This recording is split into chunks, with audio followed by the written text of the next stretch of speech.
Pilipino. Alam ko na buo ang galit ninyo sa akin ngayon. Nauunawaan ko rin kung bakit.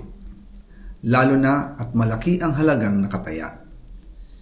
Pero bago kayo humusga, hayaan ninyong ipaliwanag ko ang buong katotohanan. Matagal akong hindi nagsalita dahil may direktang utos sa akin. Huwag nang bumalik ng Pilipinas at manahimik na lamang.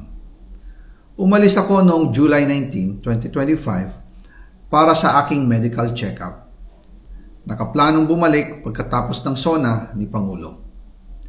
Pero habang papauwi na ako, tinawagan ako ni dating Speaker Martin Romualdez at sinabihan, "Stay out of the country. You will be well taken care of as instructed by the President." Noon naniniwala pa ako sa kanila, kaya't hindi ako bumalik. Tumikom ang aking bibig, sumunod ako, pero ang hindi ko alam, ang ibig pala nilang sabihin sa aalagaan ka namin ay gagamitin ako bilang panakipbutas sa kanilang kampanya laban sa korupsyon. Ginawa nila akong poster boy ng kanilang sariling kasinungalingan. Ngayon, hindi na ako mananahimik, ilalabas ko ang lahat ng katotohanan. May resibo, may ebidensya, at may pangalan.